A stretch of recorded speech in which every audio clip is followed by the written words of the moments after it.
Welcome to 30 Minutes of Faith. We're very happy to have Bishop Jaime Soto from the Diocese of Sacramento with us. Thank you for joining us.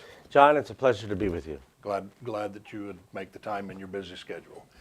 Can you tell us where you were born and raised and went to high school and grew up and about your family and all of those things? Well, as I tell folks all the time, I'm from Southern California, which some here in Northern California would just consider that a whole different state. Yes. But I was born in LA, and just actually a few months after I was born, my parents bought their first home, their only home, in Orange County, in the city of Stanton.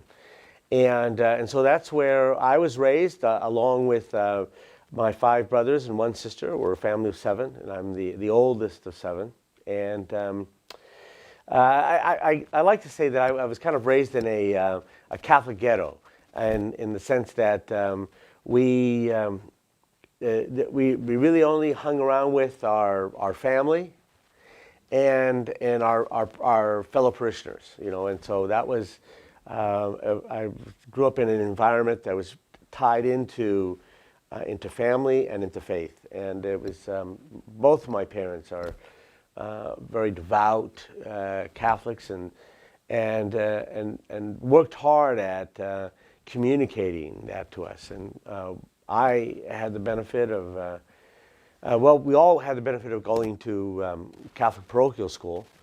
And I had the benefit of going to Catholic high school, and then after that entered the seminary. And so I was really very much imbued with the faith, not just in the sense of learning the doctrines of the faith and studying the Baltimore Catechism, which Catholics of my generation and older will remember that.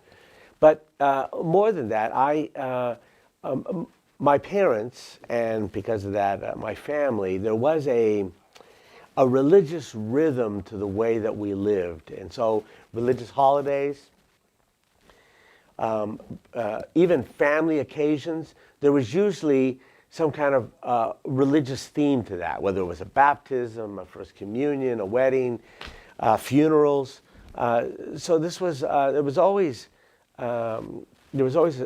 everything was very permeated with the Catholic faith and traditions, but at the heart of that was always, particularly with my father, was following the Lord Jesus. A really strong devotion for my father was the Sacred Heart of Jesus, the loving heart of Christ, and you walk into the family home, the Soto family home, and the first thing you saw on the wall was a portrait of the Sacred Heart of Jesus. Now, you'd mentioned to me earlier your father has passed away, for which Yes. we're sorry to hear. Yeah. Your mother's still alive, and I noticed when you didn't say Los Angeles, you said Los Angeles, which I like. I happen to like that a lot. But your mother's still alive, and your brothers and sisters are still living? Yeah. My mother still lives in the same home, and thanks be to God, she's doing well. She's getting older. And then most of my siblings actually live right around my mother's house, which is cool. A great blessing for her. And when I go down to visit my mother, that's always an occasion for everybody to come together, and it's nice to see the tribe get together. I have one brother who lives in Idaho, and he does come down occasionally, but it's a little bit more of a hike.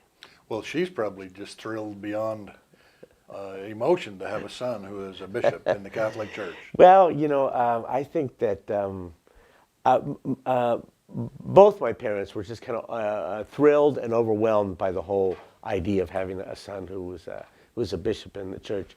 But I think my mother she is very proud and very excited, and then she's also very worried. She knows she knows that it's a tough job, and it makes a lot of demands, and so she's always, when I speak to her every night, and so she's always fretting about one thing or another. If I cough, that's what mothers do. Yeah, if I cough, she thinks I'm sick, and if I yawn, I need to go to bed, and so it's always she's always giving motherly prescriptions over the phone. Now, was she here in town when you were installed? She was. I was at that event, Yeah. and I was just thinking as you were talking, I think I remember either she was introduced to me or she was introduced Oh, okay, publicly yeah, or yeah. something. That was sweet. Well, it was, when I came to Sacramento was when both my parents were here. You know, unfortunately, a year later when I was, in a certain sense, took over after Bishop Wiggins' retirement, and we had a ceremony on that occasion. My parents could not come up at that time because that's just when my father was really in his last remaining days. But they were here when I'm fairly sure you were there when I was welcomed here to Yes. Sacramento, and there was and that was a great occasion for them. Wore them out completely. So. Now, what were you doing before you came to Sacramento? Well, as I said, I grew up in Southern California, in Orange County specifically, and Orange County is as many folks know, besides being the home of Disneyland, is quite an urban center, and so at the time that I was there, it was probably about 2.7, 2.8 million people just in one very small coastal county in California. And the diocese that for which I worked for many years is just that county. So it's in some sense, it's very geographically small, but just dense with population. Most of my work as a priest, I was ordained in 1982. Most of my work has been with the Hispanic community, and I had the opportunity to study, get a degree in social work. And I did a lot of work in the area of immigration services. And that has been something that I did as a young priest, working with immigrant communities to try to help them to get not only legal status, but then later on to how to become citizens. But also now, even as a bishop, I still continue to work on that issue. So. Did you speak Spanish as a child? I did not. My parents, now this is going back to the 50s and 60s, and even though the Hispanic community would have been, even at that time, a significant population in California, but it was relatively small.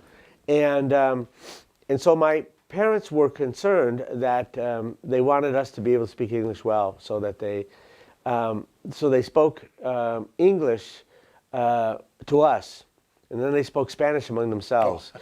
And then my grandparents only spoke Spanish, and so I guess it was one regret about that, and I think my parents very much had regrets about this, is that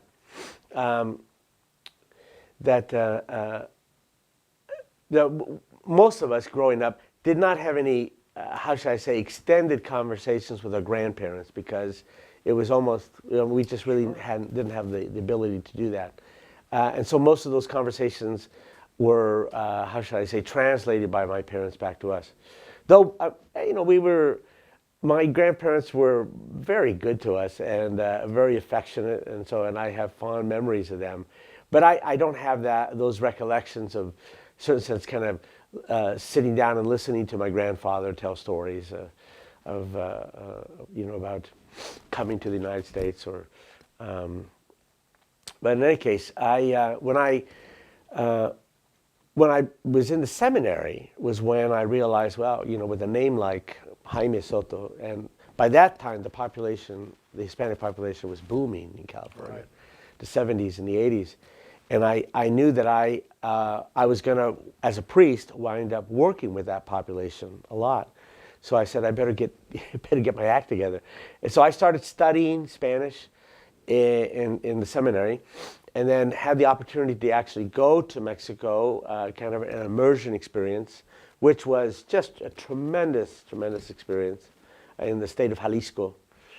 But I'll be frank that even though I acquired a lot in school, it wasn't until I was finally ordained and quite frankly, just kind of thrown into the fire, thrown into the deep end of the pool and had to swim, that I began to pick up the language, at first rather clumsily, but bit by bit. As I would say today, I can defend myself in Spanish pretty well.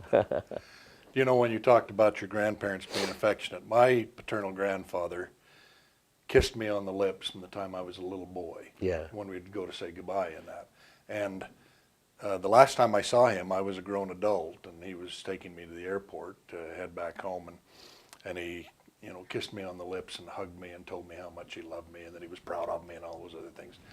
And that is just a powerful memory in my heart that just sort of screams at me, Grandpa loved me, you know, that was a sweet thing. So when you said that, it made my mind and my heart race. Well, back. you know, they were such formidable figures. I mean, in many cases, I mean, Well said. that they were, you know, you know, as an adult, I mean, I realized that they were just working class men and people, my maternal grandfather was a carpenter. My paternal grandfather was mostly in retail, but you know, in a certain sense, there was just such you know, admiration for them and respect for them. That was, I mean, they were just giants. Do you speak in Spanish to your mother? I do actually. Yeah, cool. it's kind of funny because she likes to.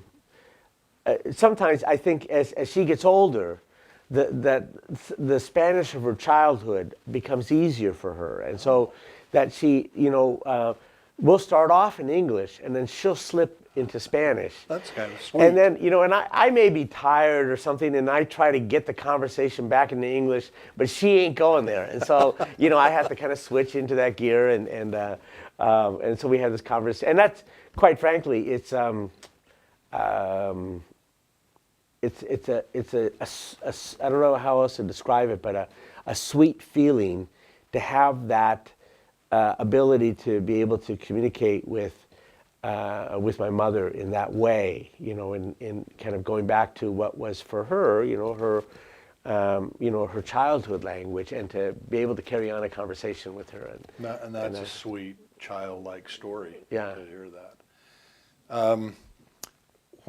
How old were you when you thought you might want to be a priest? Oh gosh, I get you know, I just as a tangent on that, I visit all our Catholic high schools here in Sacramento, and at least once, if not twice or three times, I get this question. So this may sound somewhat rehearsed, but that's a decision or I guess a desire I expressed all the way in the second grade. I mean, it was really, again, we were in church a lot. And then when we were not, both my parents were very religious people, and so I can only there was an attraction for me to that. Now I was considered a rather, how should I say, restless child in the pew, and maybe the idea of, like, he was the only guy, the priest seemed the only one who had something to do, you know, maybe that was attractive to me, but. From a very young age, that was just something that appealed to me. I felt drawn to that. And now as I grew older, there were, you know, obviously my ideas of the priesthood changed. And at times, you know, I thought, oh, maybe I could do this or maybe I could do that. I mean, I grew up in Southern California back in the 60s and 70s. And during that time, you know, the aerospace industry was just big. And so everybody... I mean, we all knew engineers, or were related to engineers, and I think almost everybody had somebody who was involved in the aerospace industry back then, and you know, we could talk about, you know, the Apollo projects or the Mercury projects, so that was, you know, that was really part of the air we breathed, and so I like a lot of. I think adolescent boys, or was, you know, thinking about, you know, that, you know, the possibility of going into engineering or going into, you know, some kind of part of that industry that seemed to, you know, was kept growing. And but the other thing too was I don't know exactly where the bug came from, but I was also very fascinated with politics. I remember still being, even, gosh, maybe in fifth or sixth grade, and we were, I guess, maybe studying U.S. history, and then, and of course, then and then paying attention to, the political ads, or I remember even watching. I mean, this will sound crazy now, but watching the conventions, the political party conventions, before the presidential elections, and having a certain fascination about the dynamics. And of course, back then, there were always riots going on, but there was this fascination with the political realm, and so I was also fascinated by that. But no matter, I would think about that. Well, maybe I could do this or that, but somehow the idea always came back to no. I think I want to be a priest, and so that was just kind of one of these childhood desires that carried me into adulthood. Every little American boy at some point in time in second or fifth grade could say, I want to grow up and be president of the United States. Oh, yeah, sure. That was going to be cool. When you talked about aerospace, the first 20 years of my adult life, I worked in aerospace, and we spent a lot of time at Space Command in Los Angeles, or North American Rockwell, yeah, or in Huntington Beach, McDonnell Douglas, yeah, that's right, building satellites and all those other things. And it was an exciting way of life, We were sort of competing with the Soviets, and it was going to be a lot of fun. Yeah. But through it all, we want to maintain spirituality and decency and honor and all of those other things. So where did you go to seminary? I went to St. John's in Camarillo, and that Camarillo is just in Ventura County, just a little bit north of Los Angeles, and it was just a beautiful spot. Now, if you go to Camarillo today, it's just a sprawling, I shouldn't say just, but it's a sprawling suburb of Los Angeles. I mean, it's a long distance from LA, but as people pushed out further and further looking for affordable homes, they pushed all the way out there. And this is, the Camarillo and Oxnard just sat in this just beautiful coastal basin, and the mountains, mountain range kind of came down into this beautiful coastal basin, and it was a rich, what's left of agriculture still in that area. It's just very, very verdant and abundant. But when I went to school, it really still was, a farm town. Camarillo was this farm town, and and the seminary was kind of on the outskirts of town, and it was actually rather isolated. It was kind of the idea at the time was that, formation for the priesthood should be in some kind of solitary or quiet area, and so there we were in Camarillo with, cattle on one side. Off to the boonies. Yeah, cattle on, one side, and if the wind blew the wrong way, you knew they were there. And then orange groves around the campus, and there was this is back in the days when, and I don't know if they still do that, but they used eucalyptus trees to to kind of form a windbreaker around the trees. So I was there for 8 years. 4 years college and 4 years theology.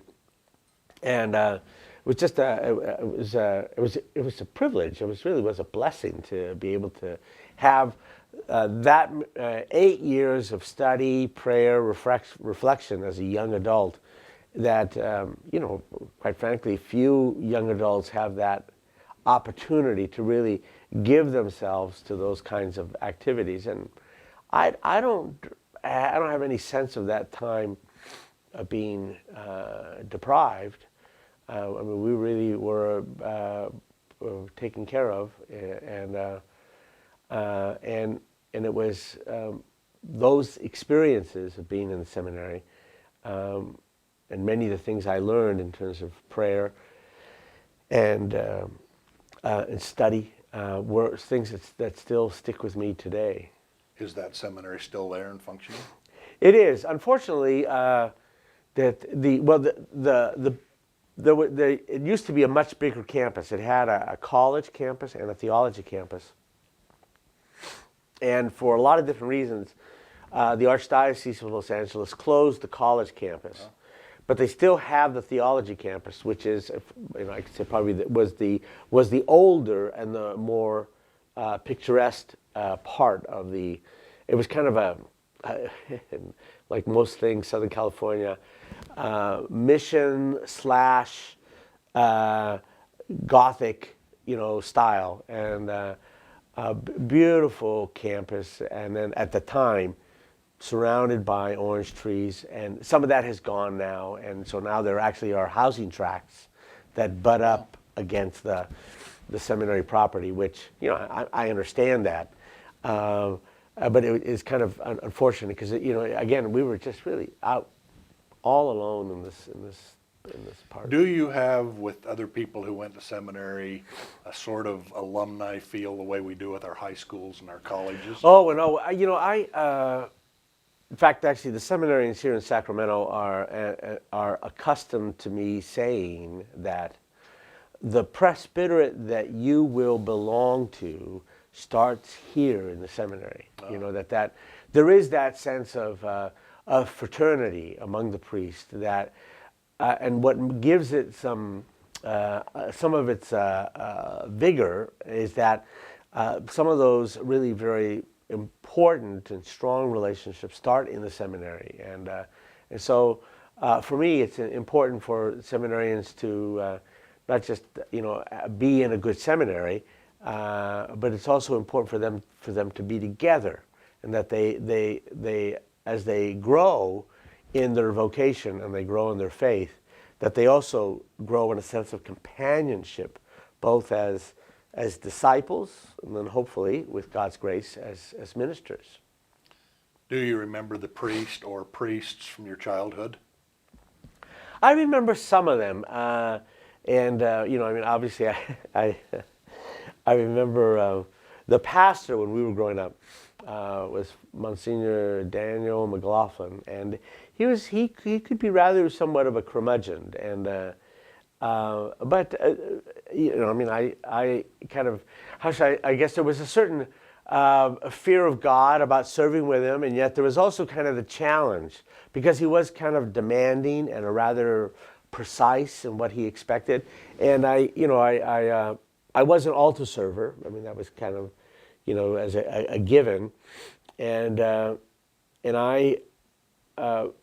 didn't mind serving with him, and I thought I had knew the rituals pretty well, and he was pretty exacting, and so there was in a certain sense a satisfaction with taking on the challenge of serving with Monsignor Daniel McLaughlin, and that he would be and that he wouldn't and that he wouldn't say anything at the end of the mass because that meant you did it right. I haven't heard that before. That's a good way to do that. When I went to boot camp for Vietnam in early 1968, my bunkmate was a boy from Lake Charles, Louisiana, and he was born and raised in a very Catholic home and a long line. His grandparents and great-grandparents that had been Catholic. And he was, we went to just a non-denominational chapel service on Sunday, and it was Christian. We heard the old Christian hymns, and the prayers and things were offered, and the Eucharist was provided and all that. But it was a whole mix of kids. All these boys are 18 years old, and they're all worried about going off to the jungles of South Vietnam and that. And at night, a few of us, when the lights would go off, would pray. But he was a top bunk, and I was a bottom bunk, and so I could just slip onto the floor, and he couldn't quite do that.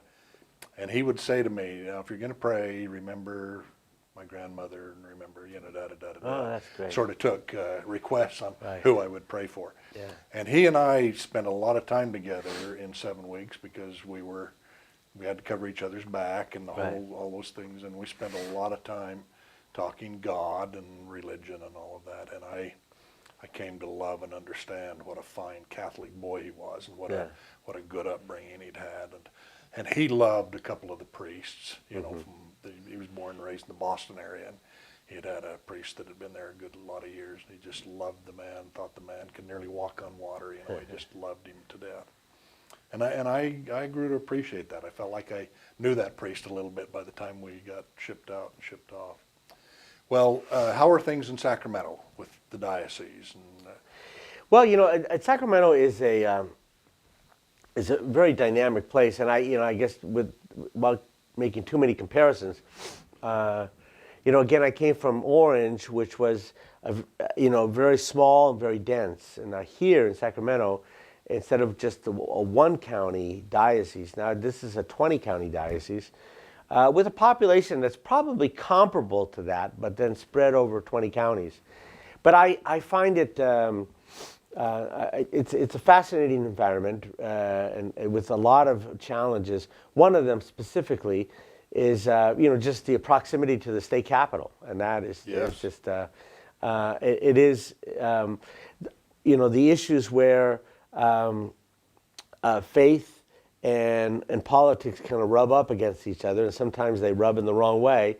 It's for a pastor. Wanting to try to look for the ways of how we bring the word into the world. I think this is I do like that challenge of how do we bring the prophetic voice into the state capitol. At the same time, then we have these the whole Sacramento Valley. And the challenges of farm towns, dealing with the drought right now. You use your Spanish in this diocese, I'll bet. Oh, yeah, absolutely. Just this weekend, I have 3 confirmations, and one of them will be in English, but the other 2 will be bilingual, and in mostly Hispanic communities. So and that's enjoyable. That's enjoyable too. As we draw to an end, may I ask you if you could wave a magic wand to fix or repair or replace or update something in the world, what would that be? One thing that growing up that was important to us was the family meal. And I'm aware today a lot of families do not do that. So if I had to say there was one thing, is bringing the family together around the table. That's a good answer. And saying grace. We just had that conversation in our home with some grandkids and that just a few days ago. Yeah. Good answer. Thank you, Bishop. Nice to spend some time with you. No, it's great. Great. Thank you, John. You bet.